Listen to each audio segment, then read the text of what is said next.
ಆತ್ಮೀಯ ವೀಕ್ಷಕರೇ, ಕೇಂದ್ರ ವೇತನ ಶ್ರೇಣಿ ನಿರೀಕ್ಷೆಯಲ್ಲಿದ್ದಿರುವ ಸರ್ಕಾರಿ ನೌಕರರಿಗೆ ಭರ್ಜರಿ ಸಿಹಿ ಸುದ್ದಿ. ವೀಕ್ಷಕರೇ, ಈ ಒಂದು ವಿಡಿಯೋ ಕರ್ನಾಟಕ ರಾಜ್ಯ ಸರ್ಕಾರಿ ನೌಕರರಿಗೆ ಬಹಳನೇ ಇಂಪಾರ್ಟೆಂಟ್ ಆಗಿರುತ್ತೆ. ಕೇಂದ್ರದ ಮಾದರಿಯಲ್ಲಿ ನಮ್ಮ ರಾಜ್ಯ ಸರ್ಕಾರಿ ನೌಕರರಿಗೂ ಕೂಡ ವೇತನವನ್ನು ನೀಡಬೇಕು ಅನ್ನೋದರ ಬಗ್ಗೆ ಒಂದು ಲೇಟೆಸ್ಟ್ ಅಪ್ಡೇಟ್ ಬರ್ತಾ ಇದೆ. ವಿಡಿಯೋನ ಸ್ಟಾರ್ಟ್ ಮಾಡೋದಕ್ಕಿಂತ ಮುಂಚೆ ನೀವು ಕೊಡುವ ಒಂದೇ ಒಂದು ಲೈಕ್ ನಮಗೆ ಸಪೋರ್ಟ್ ಆಗಿರುತ್ತೆ. ದಯಮಾಡಿ ವಿಡಿಯೋನ ಲೈಕ್ ಮಾಡಿ, ಅದರ ಜೊತೆಗೆ ನಮ್ಮ ಯೂಟ್ಯೂಬ್ ಚಾನಲನ್ನು ಕೂಡ ಸಬ್ಸ್ಕ್ರೈಬ್ ಮಾಡಿಕೊಳ್ಳಿ.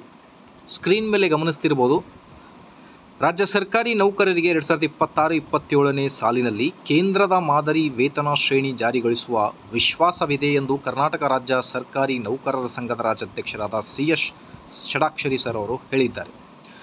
ಶಿವಮೊಗ್ಗದಲ್ಲಿ ಮಾತನಾಡಿ ಅವರು, ಕೇಂದ್ರದ ವೇತನ ಶ್ರೇಣಿ ಜಾರಿಗೊಳಿಸಲು ಅಗತ್ಯ ಇರುವ ಎಲ್ಲ ಪ್ರಯತ್ನವನ್ನು ಸಂಘಟನೆಯು ಮಾಡುತ್ತಿದೆ.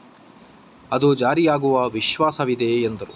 ಸಂಘದ ಒತ್ತಡ ಹಿನ್ನೆಲೆಯಲ್ಲಿ ಹೊಸ ಪಿಂಚಣಿ ವ್ಯವಸ್ಥೆ ರದ್ದುಗೊಳಿಸಿ ಹಳೆ ಪಿಂಚಣಿ ಜಾರಿಗೊಳಿಸಲು ಸರ್ಕಾರ ಸಕಾರಾತ್ಮಕವಾಗಿ ಸ್ಪಂದಿಸಿದ್ದು, ಸಾಧಕ ಬಾಧಕಗಳ ಅಧ್ಯಯನಕ್ಕೆ ಹಿರಿಯ IAS ಅಧಿಕಾರಿ ಅಂಜುಮ್ ಪರ್ವೇಸ್ ನೇತೃತ್ವದಲ್ಲಿ ಸಮಿತಿ ರಚಿಸಲಾಗಿದೆ. ಈ ಸಮಿತಿಯು ಶೀಘ್ರವೇ ವರದಿ ಸಲ್ಲಿಸಿದ್ದು, ವರದಿಯಂತೆ ಸರ್ಕಾರ ಪಿಂಚಣಿ ವ್ಯವಸ್ಥೆ ಜಾರಿಗೊಳಿಸುವ ನಿರೀಕ್ಷೆಯಲ್ಲಿದ್ದೇವೆ ಎಂದು ಹೇಳಿದ್ದಾರೆ.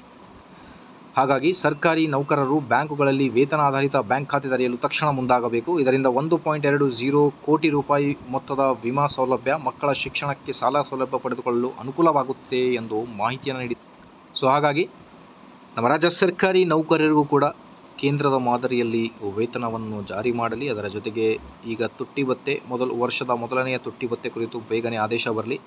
ಭಾಳಷ್ಟು ವೇಟ್ ಮಾಡ್ತಾ ಇದ್ದಾರೆ. 2% ತುಟ್ಟಿ ಭತ್ಯೆ ಆಲ್ರೆಡಿ ಕೇಂದ್ರ ಸರ್ಕಾರಿ ನೌಕರರಿಗೆ ಅನುಮೋದನೆ ಆಗಿದೆ. ರಾಜ್ಯ ಸರ್ಕಾರಿ ನೌಕರರು ಕೂಡ ಬರಲಿ ಅಂತ ಹೇಳ್ತಾ ಈ ಒಂದು ವಿಡಿಯೋನಲ್ಲಿ ಕಂಪ್ಲೀಟ್ ಮಾಡ್ತೀನಿ. Thank you friends.